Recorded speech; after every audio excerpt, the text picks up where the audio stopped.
I'll give to smile. 开始了。Alex vers moi.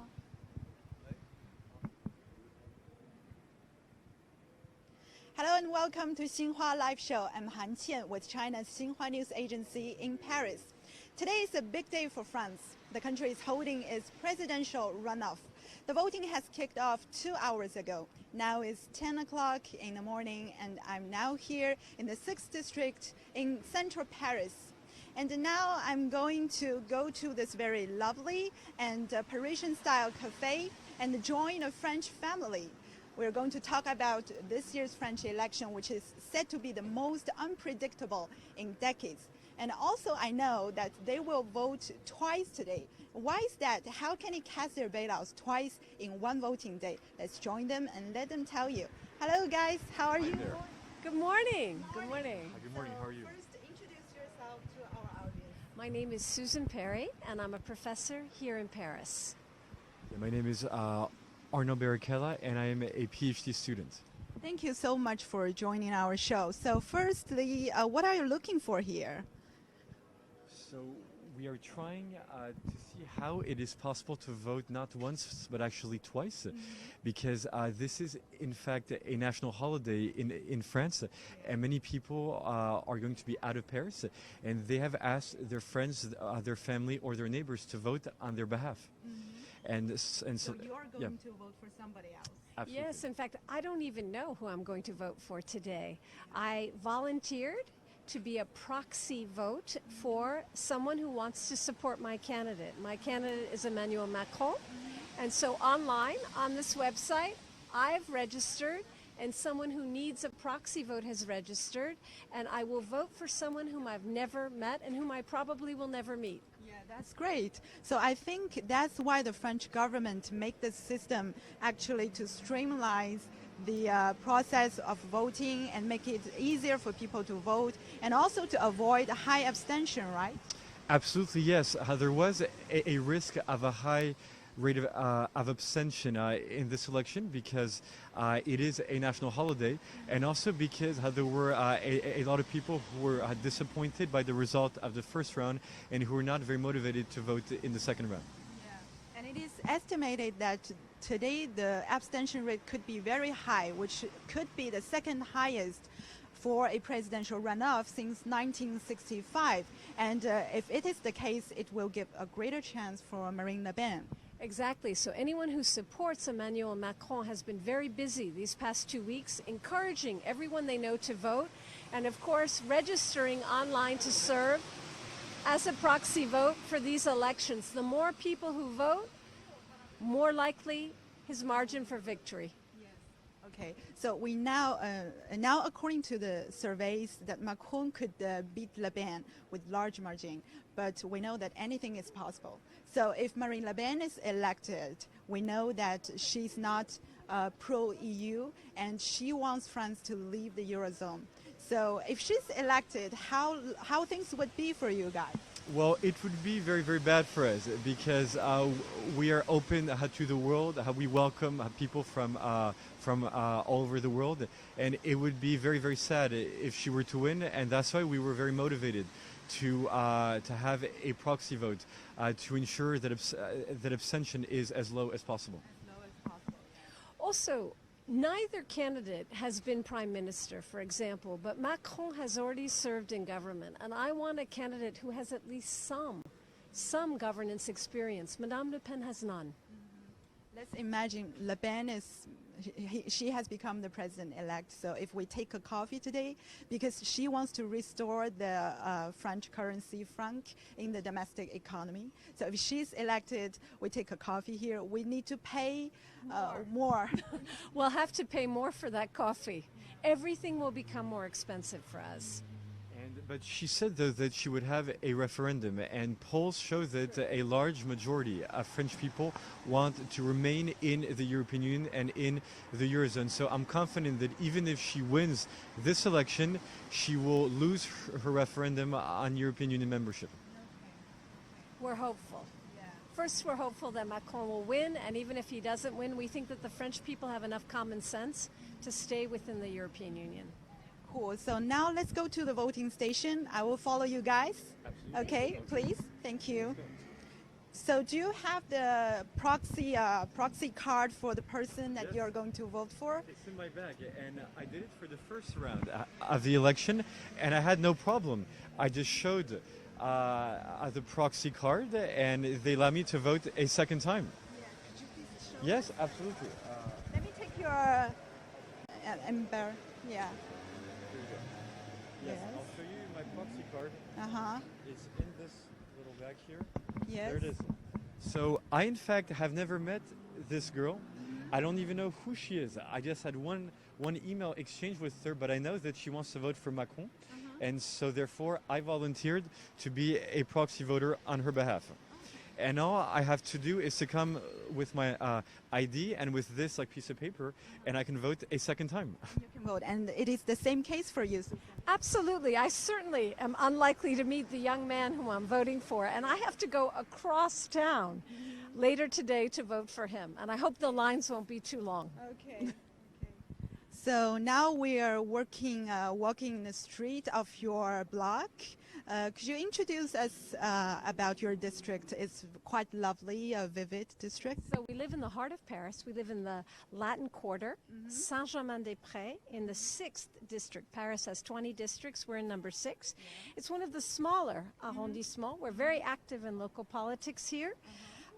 It's an arrondissement that's rich in history. The French Revolution began in the convent of the Cordeliers, which is not far from here, just 2 blocks behind us. One of the oldest cafe in France, the Procope, is right next to us. Cafe. This is where Thomas Jefferson and Benjamin Franklin and Lafayette and all sorts of French revolutionaries used to meet and discuss. And so this is really the heart of French democracy. Yeah. So, Arno, I know that you are a member in the Macron's En Move movement, En Marche. So can you tell us, why did you attracted by this movement? What's the uniqueness about this movement? Well, there are many reasons, but the main reason is that I was very sad after the Brexit vote and after Trump's victory. And I feel that this election is extremely important for the survival of our progressive values. And so that's why I wanted to make sure that what happened in the UK or the US doesn't happen here. And then also for Macron himself, I believe that he's the French Obama. I believe that Why so? he really taps on people's hopes instead of their fears. I believe that Madame Le Pen or Mr. Trump or even Brexit, they play on people's fears, whereas Macron and Obama, they really tap on people's hopes and desire for change and renewal. That is the reason why Macron, just by created his own movement, his own party last year, just 1 year, and he can gain so many supports. Yeah, and I know in the En Marche movement, there are many people who join a political party or a movement for the first time. Is it also your case? Yes, absolutely. It is the first time I've joined a political movement, and I was also very attracted by the fact that Macron tries to take the good ideas on the left, to take the good ideas on the right, and to combine them. And I think that that's really the best approach for politics.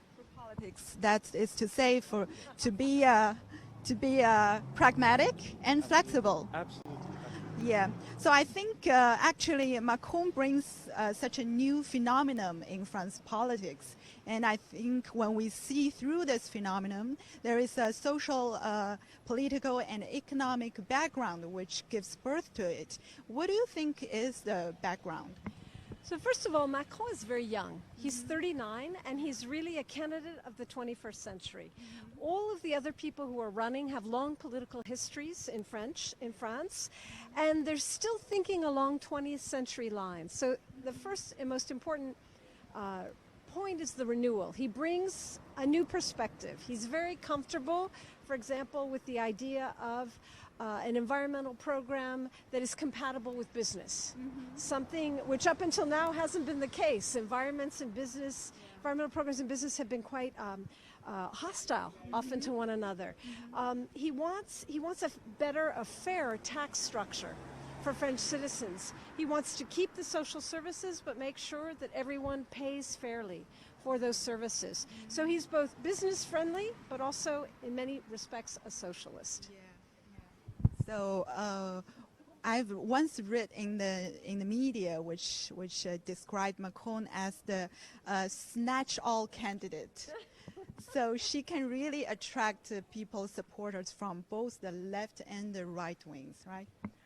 I think so. I think that I wouldn't have considered myself a centrist before this election, but many of us are fiscal conservatives and social progressives. He seems to capture that spirit best. And in fact, polls show that almost half of people who voted for the conservative candidate, and half of the people who voted for the candidate on the left are going to vote for Macron. So he is really able to attract people from all sides of the political spectrum and to unite the French people at a time of great division. So I think that that's really one of his greatest qualities. So we see the weather today. It rains a little bit. We have the umbrella, just a little bit. Do you think that with this rain, French people will say, okay, I will stay at home, I won't go to vote?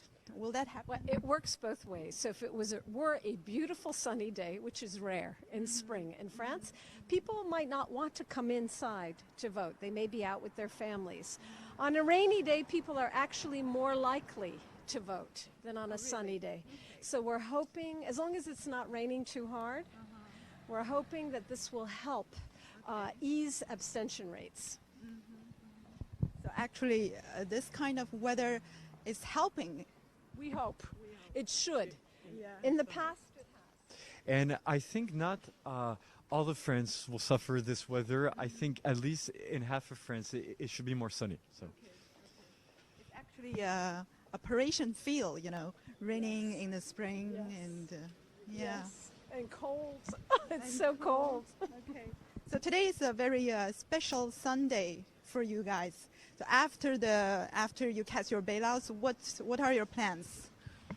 I plan to go to the movies because I'm quite nervous, and so I don't want to. Why are you quite nervous? Well, because it is a very important day for French, for the French people, and even though I am confident that Macron will have a large win over Le Pen, it's been a very long and difficult campaign, and I just want to think about something else until the results. So you, but still, you will follow the result at around 6:30. Yes, well, in fact, in France, no results can be published until 8 p.m. But in other countries, they are conducting polls, and in countries Like Switzerland and Belgium. Yeah. So at 6:30, we will get polls from other countries. Yes. In England, we look online to see what's happening. As soon as possible. So, and we are now approaching the Église Saint-Sulpice, which is the Catholic Church right in Paris. It's the biggest, physically the biggest Catholic church, or biggest church in Paris. It was built in the 1600s. It has some famous paintings by Eugène Delacroix in one of the chapels. And of course, if you read the Da Vinci Code, part of the action, a murder, takes place in Saint-Sulpice.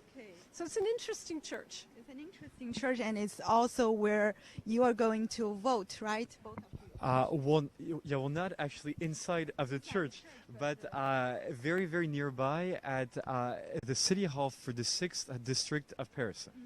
But for our proxy vote, we will actually have to go and vote where the person we're voting for normally goes to vote. Yes. So in fact, I will have to do a 10 minutes walk, and my mother has to go on the other side of Paris. Yes. And it's no problem for you to do such a favor to another person that you never met. I'm doing it because I think it's really important that abstention rates remain low. That's the only reason. This is not convenient for me at all. But it's very important that everybody who wants to vote be able to vote. Great. So now we've reached the plaza and the church. It's a beautiful plaza. It's And a beautiful church. Yes, no, absolutely. There are many marriages. Yeah, well, they organize here, and actually, many people from China come and get married here. Oh, I didn't know that. Absolutely, yes. I see it happen almost not every week, but it's quite regular. Yes, I've seen it happen often. Yeah, because Paris is a very romantic city, so you see, like, it attracts people. Many famous actors and actresses and writers live right around here. It's a very well-known part of Paris. Okay. So we're lucky to live here. We're lucky. Yeah. Okay.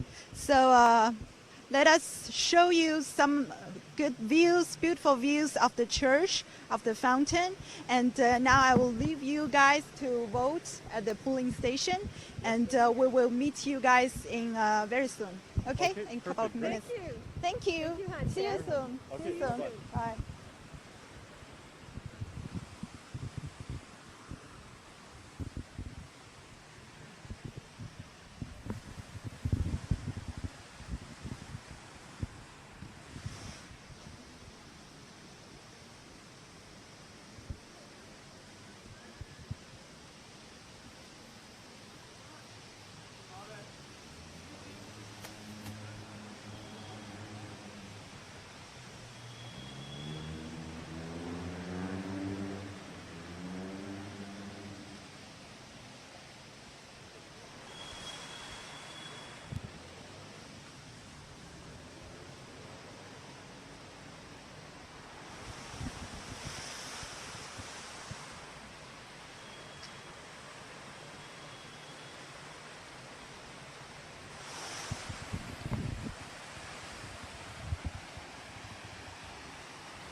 So now you can see it is the fountain in front of the Saint-Sulpice Église, which is a Catholic church in Paris, France. And the church is only slightly smaller than the Notre-Dame de Paris. So it is the second largest church in the capital city of France. And now let me tell you something about the new and special things on this year's French presidential election. So first, we know, unlike in 2012, the election, which was a race between candidates from the right and left parties, which had dominated the country's political mainstream for decades. This year, the two anti-establishment candidates entered into the runoff race, and analysts say Macron and Le Pen are already revolutionizing France's politics.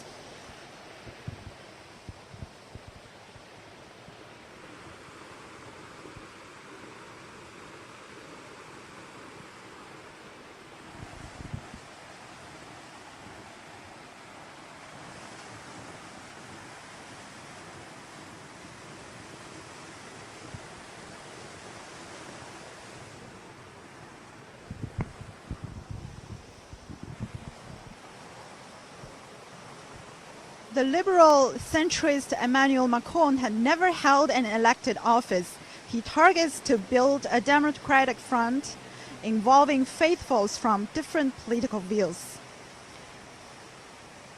And her rival, Marine Le Pen, proposed the other face of the coin, while a nationalist project aimed at install internal borders to slash immigration, which she said was the main cause of rising security risks and rampant unemployment.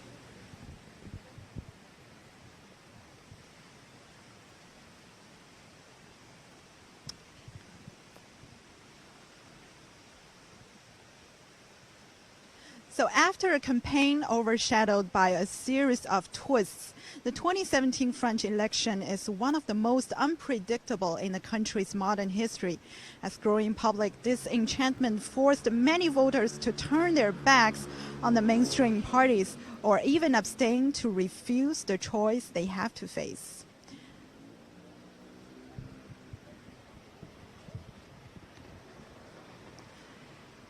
So now let's go closer to the voting station to see what is happening around the voting station, and we will interview Susan and maybe some other voters.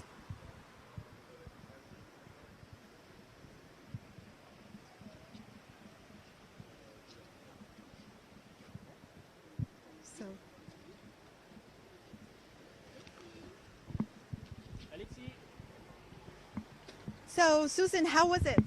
The lines are going to be long, so I'm actually going to go back in and vote because I'm surprised by how many people are in the Really? line. So there are many people. So maybe we'll have more voters than we expected, which is great news. It's a great thing. Wonderful. So I'm very excited about that. It means a longer day for me, but that's okay. A longer day, yeah. You will have to More come lines. back to vote here and then to vote for your proxy vote. Across town. Exactly. So what do you think if Macron is elected or Le Pen is elected? I know this is not the final victory for both of them. So what will be the challenge for both the candidates? So the biggest challenge comes next. It's the legislative elections, the parliament. And so after this election here, we then have 2 more rounds for the parliament, the first round and the second round. And Macron needs a majority in order to govern. His party is a movement right now, but it will become a party within the next few weeks. He may even use the infrastructure in place for the Modem party. The Modem is his partner, and they are an official party with François Bayrou.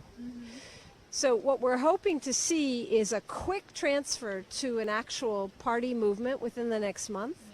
And a sufficient number of individuals who support him so that he can at least have a majority or a collaborative arrangement that allows him to govern. Otherwise, we have a problem.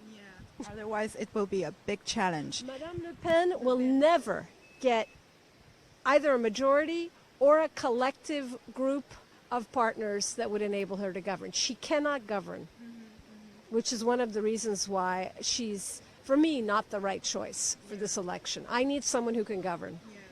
So this voting election, actually, a voting station is very good, very big, very large. There are 3 stations in here. So there's Bureau 1, Bureau 2, and I think Bureau 12. I don't remember. And we are all, according to the street that we live on, we're registered at one of the bureaus. And when we go in, we go up the stairs, all the way around to the back. And in a big public room, they have the 3 stations set up. And the first thing we do is we present our carte d'électeur and our identity card to someone who is in charge of the voting rolls. They check us off.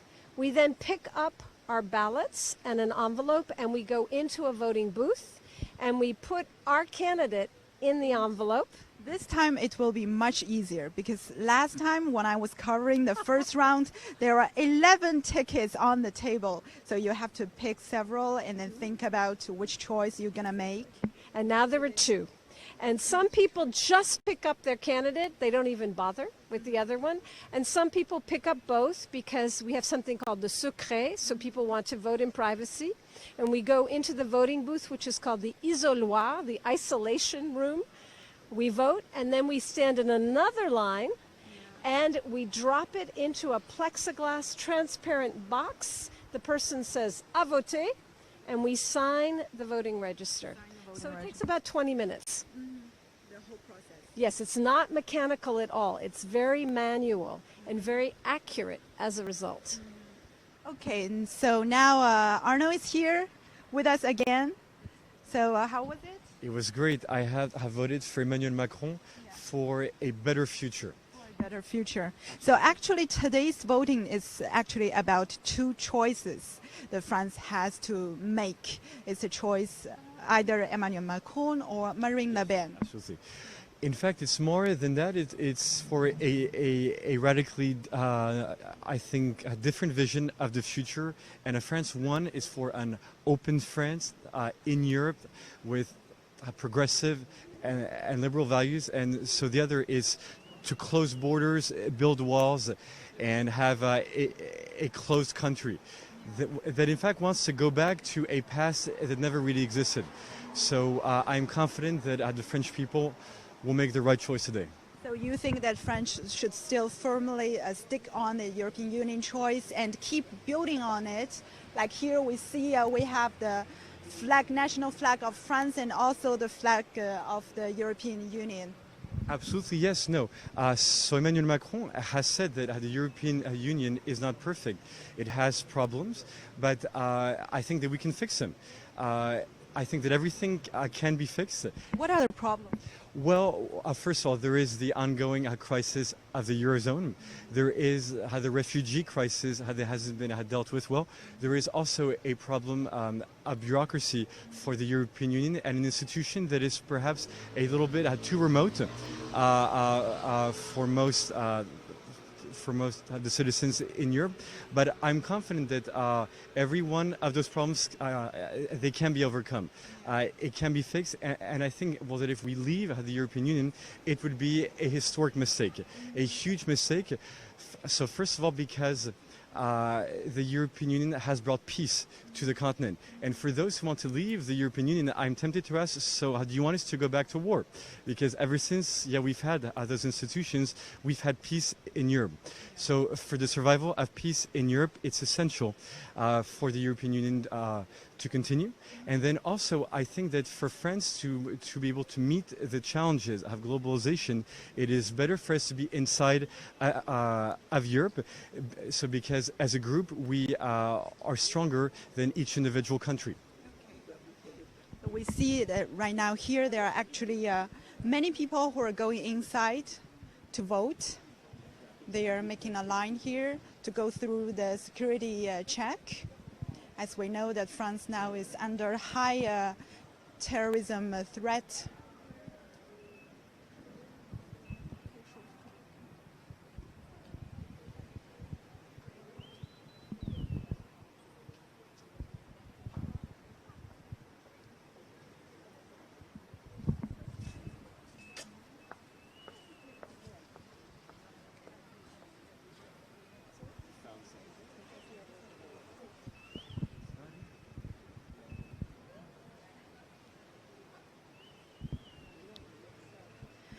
And now let's interview another lady who has just finished her voting. How was it?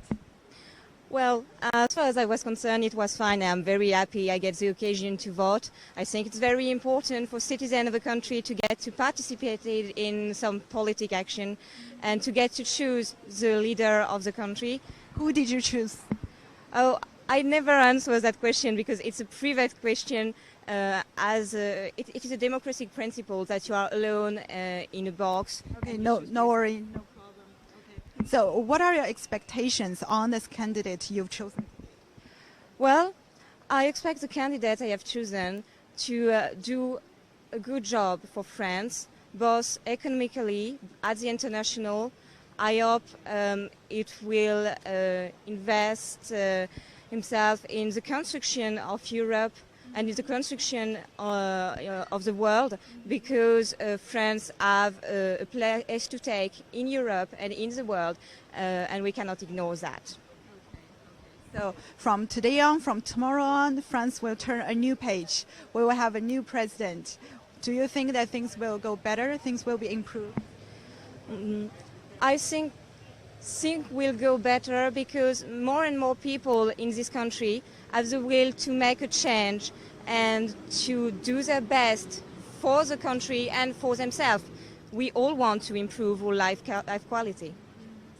Okay, thank you so much. Can I have your name? Welcome. Marion. Okay, thank you so much, Marion, for joining our live show, and I wish you a nice day. What are you going to do next? Oh, next I'm gonna have dinner with my family. And wait for the results. Exactly. Okay.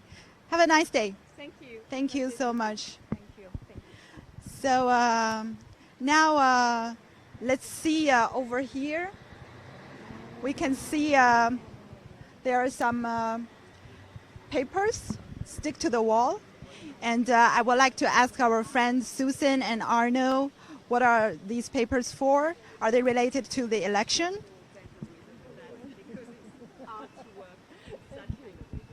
Thank you. So actually here we see there are many papers stick to the wall. Are they have anything to do with the voting? This is the first. These are the results of the first round. Everything's public. Yeah. According to the voting bureau, the number of people voting, which candidate got how many votes. So, for example, here's a candidate who, in my bureau, got 0 votes. So we look online too. Exactly. So it's always public. It comes out right after. the Monday, and we can all consult it. It's public information, Okay. which is great Okay. because it's always surprising. Yeah, yeah. So nice. So next you're going to vote for the proxy vote. So we have to vote. go in. Yes. So I have a 10 minutes walk, but my mother has a To much go longer across walk. town. But we are determined. We are determined because it is absolutely essential that Macron wins for for France, for Europe, but for the whole world too. Yeah. Thank you so much you for so joining much. It's our been live such show a today. pleasure. Thank you. I wish you a nice day. It will be a busy day, but I wish you a nice day. Yes, thank Okay. you again. Thank Thank you. you. See you next Bye-bye. time. Bye. Thank you very much. Bye. So now the first result will be released in like 6 or 7 hours from now on. So we will know who will take the helm of the country. If it's Emmanuel Macron, his real challenge lies in actually gaining a majority in the parliamentary election. And if it is Mrs. Marine Le Pen, her policies actually, which is believed to be very dangerous for France, whether she could implement her policies and really bring a better future for France will remain a question. So now we will wrap up our live show today. Thank you for watching. If you do like our show, please share it with your friends on Facebook, YouTube, and Twitter. And please do follow up more news and updates on New China with Xinhua News Agency. Thank you for watching. See you next time.